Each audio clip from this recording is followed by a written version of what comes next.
Bom dia. Estudantes vão às ruas mais uma vez protestar contra o valor das tarifas de ônibus. No Dia Mundial de Combate ao Câncer, um alerta para a prevenção da doença. E mais brasileiros não se preparam para a aposentadoria e muitos dependem apenas do INSS. Hoje é 8 de abril de 2015 e o Bom Dia Maranhão já está no ar.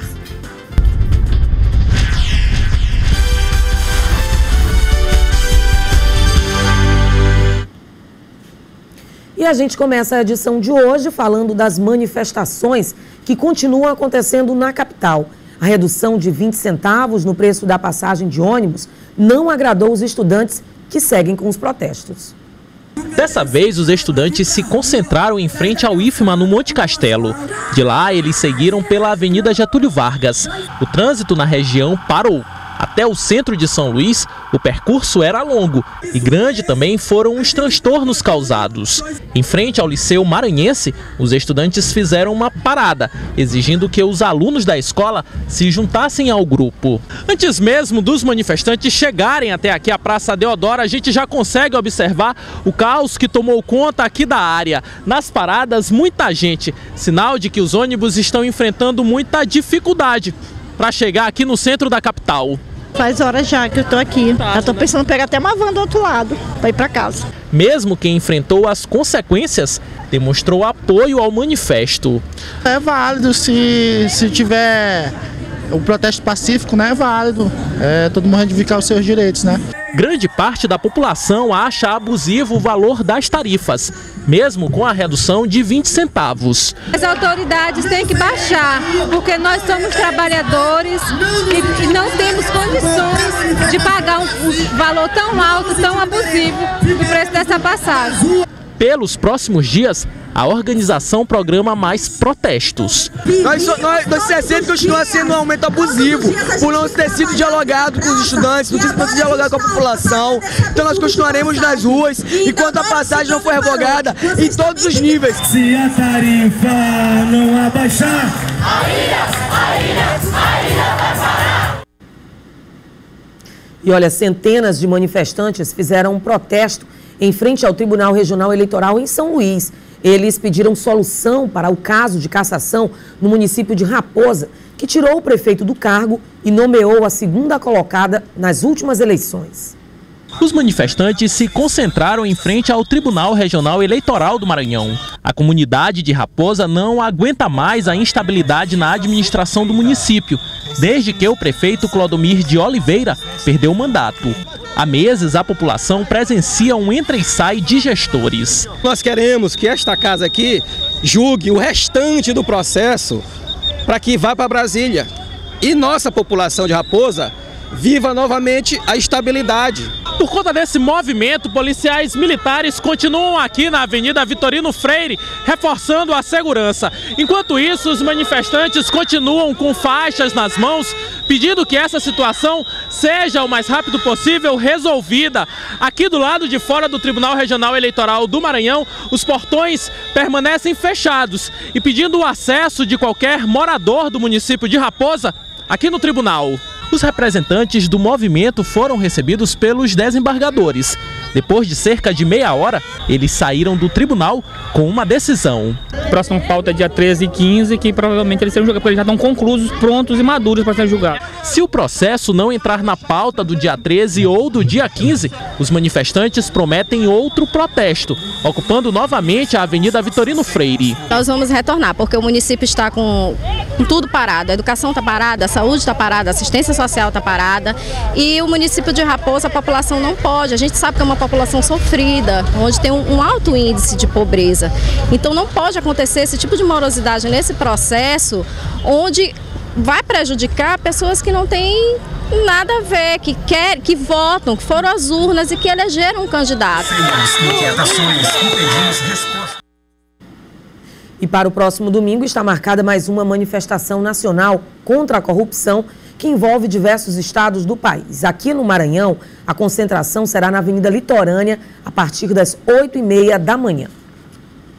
E o plenário do Senado aprovou a proposta de emenda à Constituição, conhecida como PEC dos jornalistas. A proposta aprovada em segundo turno por 60 votos a 4 torna obrigatório o diploma de curso superior de comunicação social, habilitação jornalismo para o exercício da profissão de jornalista. Pelo texto, é mantida a tradicional figura do colaborador sem vínculo empregatício e são validados os registros obtidos por profissionais sem diploma no período anterior à mudança na Constituição prevista pela PEC. A matéria agora segue para exame da Câmara dos Deputados. E a seguir, pão francês mais caro já pesa no bolso do consumidor. No estúdio, o assunto sobre economia é a guerra fiscal. Agora são 7h39. Você confere imagens da movimentação na Avenida Beira-Mar, em São Luís.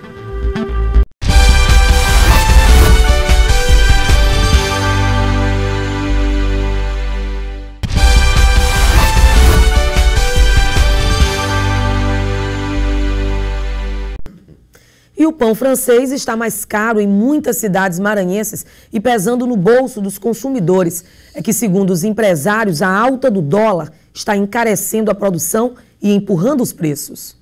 A alta do dólar e o aumento de impostos podem deixar o pãozinho de 50 gramas até 13% mais caro, a depender da região. As panificadoras não têm outra alternativa. Aqui, o quilo do pão de sal e da massa fina teve um aumento de 50 centavos, cerca de 8% acima do valor anterior. Aumentou o combustível, aumentou o trigo e tudo tem que repassar. Por aqui, são produzidos cerca de 3.500 pães por dia e haja farinha de trigo. O repasse foi inevitável, já que os preços do combustível e da energia elétrica também subiram. Isso sem contar com a principal matéria-prima do pão, a farinha de trigo, que é importada e, portanto, comprada com o dólar. O índice de aumento varia de padaria para padaria. Em Imperatriz, o preço do quilo está variando entre R$ 8,50 a R$ 9,50. Mas esta daqui, no centro da cidade, chega a cobrar R$ 10 pelo quilo do pão de sal. E o massa fina está sendo vendido por 40 centavos a unidade. Embora ninguém goste de pagar mais, poucos conseguem resistir à tentação de um pão francês bem quentinho. Tem que comprar, porque não pode faltar. Tem que consumir o aumento também. E em dia de pouca variação, o Ibovespa, o principal índice da Bolsa Brasileira, fechou quase estável, com leve queda de 0,02% aos 53.729 pontos. A queda interrompe uma série de 3 altas seguidas, em que a Bolsa acumulou valorização de 5,06%. O dólar comercial fechou em alta de 0,38%, valendo R$ 3,13 na venda. O resultado interrompe uma série de 5 quedas seguidas. O peso teve alta de 0,03% e vale 35 centavos. O euro teve queda de 0,53%, cotado a R$ 3,39.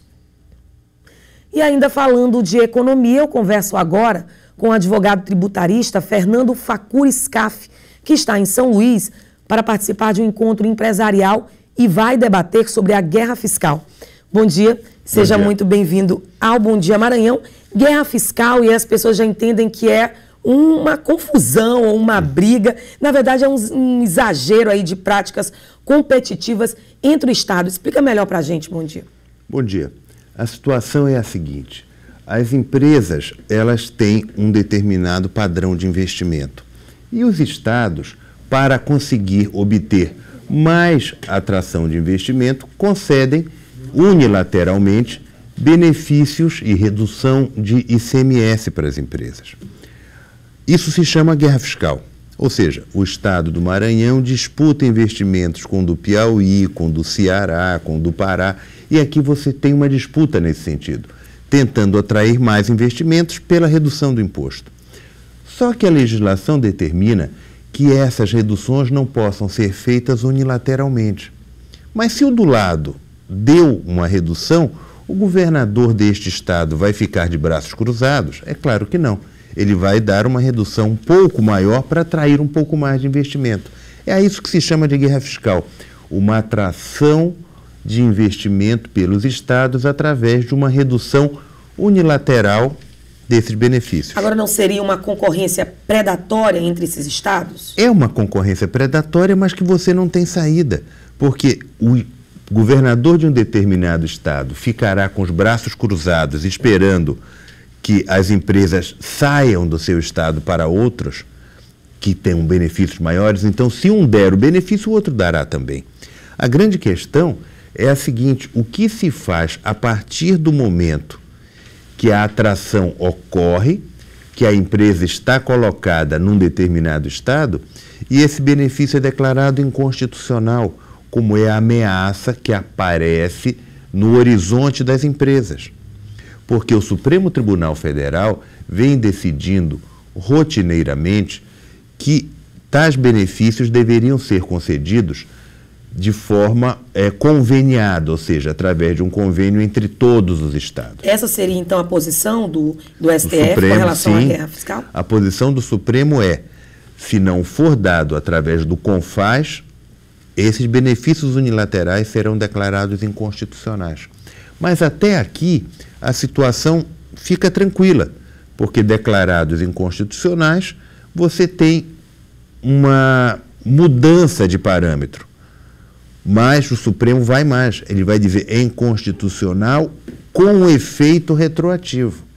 Então vamos imaginar a seguinte situação, falar aqui com o pessoal que está nos assistindo. Uma determinada empresa que veio para o Maranhão, está aqui instalada há 10 anos e veio porque os incentivos eram favoráveis. O ICMS que era cobrado em vez de 17 virou 3, 4, 5 e outros benefícios possíveis. Declarado inconstitucional este benefício, esta empresa que goza desses benefícios há 10 anos será cobrada de um pacote de 10 anos. Ou seja, o governo do estado será obrigado a bater nas portas da empresa e dizer: aqui você tem um débito que surge do dia para a noite, surge de uma hora para outra a partir de uma decisão tomada em Brasília. Então o problema é muito maior, porque isto gera um passivo nas empresas. E um passivo em empresas que estão localizadas no Estado e que vieram porque o Estado concedeu essas vantagens. O Congresso também já começa a se mexer com relação à guerra fiscal. Sim, tem 3 movimentos acontecendo ao mesmo tempo. Você tem um movimento do Supremo que quer criar uma súmula vinculante para determinar a extinção de toda esta guerra fiscal, e esta súmula vinculante terá efeito retroativo. Você tem um segundo movimento, que é o movimento do Congresso, especificamente do Senado, para votar uma nova lei complementar, onde isto não aconteça e que regule este efeito retroativo. Inclusive, esta lei, uma parte dela foi votada ontem à noite no Senado, estabelecendo a possibilidade de não ter o efeito retroativo. E um terceiro movimento é o movimento do CONFAS, ou seja, do Conselho Fazendário, dos secretários de Fazenda, que esses querem regular como vai ficar a cobrança para frente e quem concedeu incentivos concedeu, quem não concedeu não concede mais, e regular estes efeitos para trás, ou seja, como fica a empresa que foi atraída para um determinado estado, gozou dos benefícios concedidos irregularmente por vários anos e agora será cobrado ou não. Esse é o debate do dia em matéria econômico-tributária no Brasil. A guerra fiscal, ela pode também comprometer a capacidade do Estado de dinamizar a sua economia, por exemplo? Aqui é uma questão de modelo. Por quê? Porque você pode entender que com mais dinheiro no tesouro do Estado, o Estado pode fazer muito mais. Mas mais dinheiro no tesouro do Estado quer dizer, você vai esperar com os braços cruzados que as empresas venham para o seu Estado. E às vezes a empresa não quer vir para o seu Estado, porque o vizinho concedeu alguma vantagem e que leva a empresa para lá. Então, é uma questão de modelo. Você pode ficar esperando que caia do céu alguma empresa que diga, não, eu vou para o seu estado porque lá tem vantagens competitivas. Ou você renuncia algum dinheiro tributário, alguma receita tributária para dizer, venha para cá e indiretamente nós vamos dinamizar. Porque as empresas vêm com um compromisso de milhares de empregos, milhares de respeito diretos e indiretos, respeito ao meio ambiente. Então, todo esse conjunto de coisas faz com que haja uma dinamização indireta da economia. Ok, eu conversei com Fernando Facuri Scaf, advogado tributarista. Mais uma vez, muito obrigada pelas suas informações e esclarecimentos. Prazer, foi todo meu estar aqui com vocês. Bom dia. Bom dia.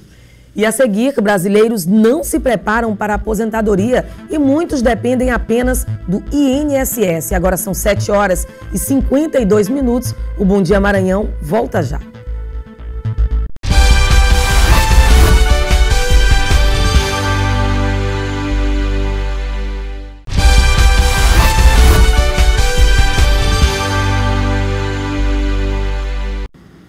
E hoje é o Dia Mundial de Combate ao Câncer. Vamos ao vivo falar com o repórter Eduardo Ericeira, que tem mais informações sobre o assunto.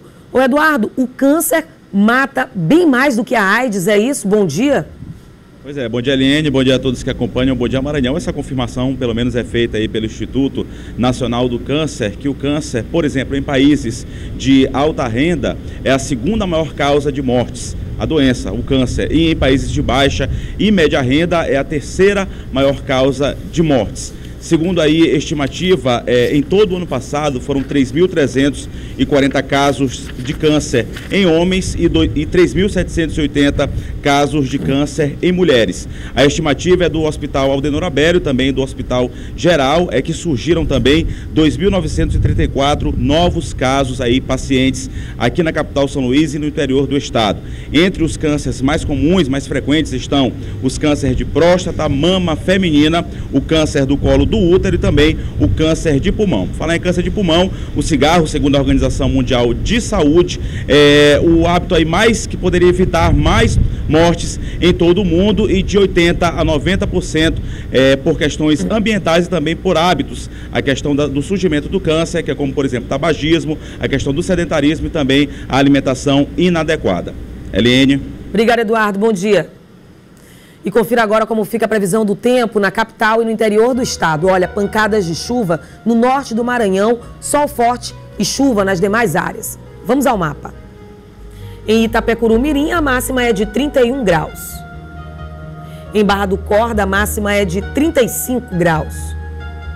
E em São Luís, mínima de 24 e máxima de 30 graus. 57% dos brasileiros não se preparam para a aposentadoria. É o que revela uma pesquisa recente divulgada pelo Serviço de Proteção ao Crédito.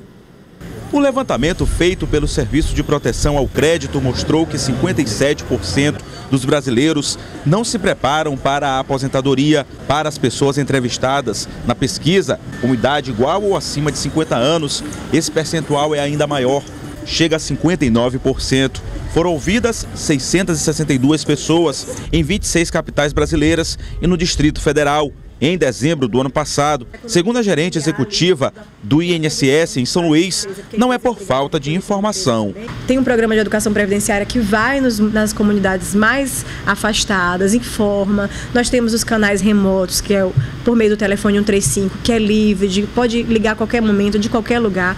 As agências estão abertas às informações e também à internet. Então, tudo que você quer de informação sobre como se aposentar, como ser segurado, está nesses canais. Ele explica que os índices devem ser analisados, também o tipo de profissional que contribui. Os profissionais liberais muitas vezes deixam de fazer os seus recolhimentos e quando chega o momento de um adoecimento não tem renda para suprir aquela parada.